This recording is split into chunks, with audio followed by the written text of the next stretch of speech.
Quick message to all our viewers before we get started on today's video. It has come to our attention that over 90% of our regular viewers are not subscribed to the channel. We request you to please click the subscribe button and also the bell icon so that you can be notified when the next video from Mythlook is out. The bigger the channel gets, the better the quality of videos that we do for you also gets. So please help us make some amazing videos by supporting the channel and clicking that subscribe button.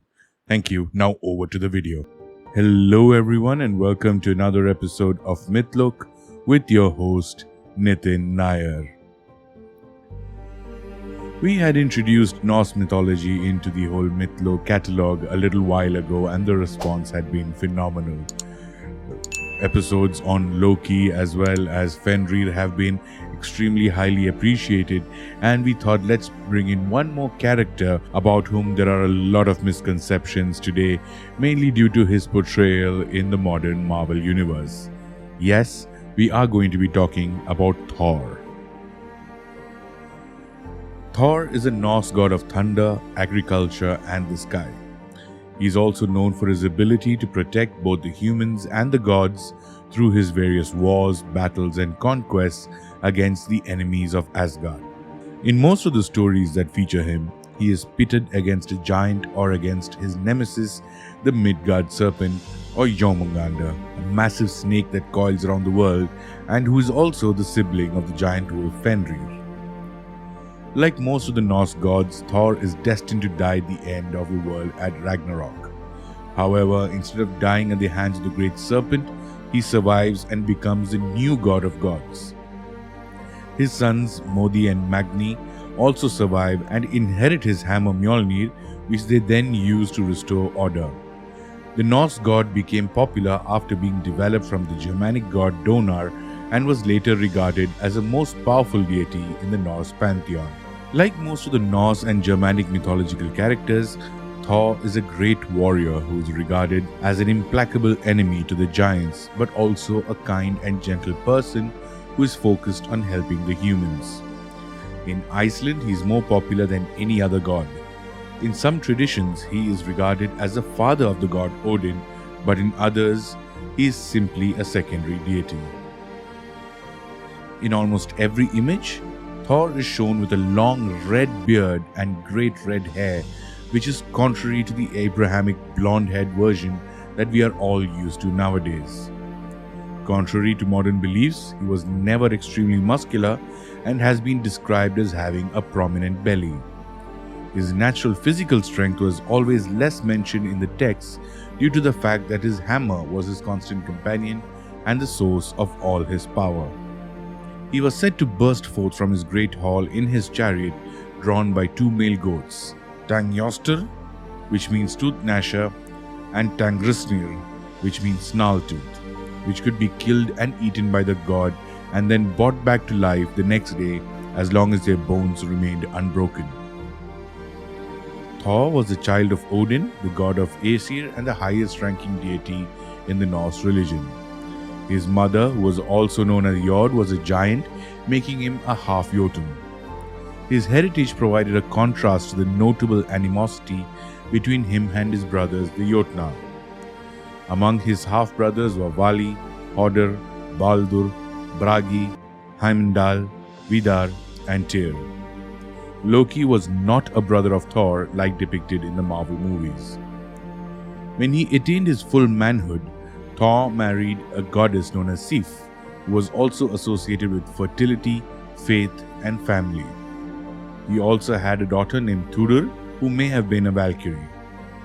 He also had a regular lover known as Jarnsaxa, and he also had a son named Magni and scores of casual lovers. At one point, Thor also had a son named Modi, though his mother was not mentioned in any of the texts. He is also known for his ability to protect both the humans and the gods through his various wars, battles, and conquests. He is also associated with water and is often depicted rowing across dangerous rivers. As a god of protection, he is able to remove boundaries and guide people through his actions. Thor was used as a protection deity due to his ability to deal with various types of threats.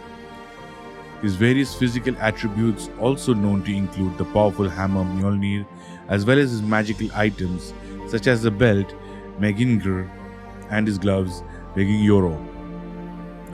These items have been known to enhance Thor's strength and show his impatience with the others.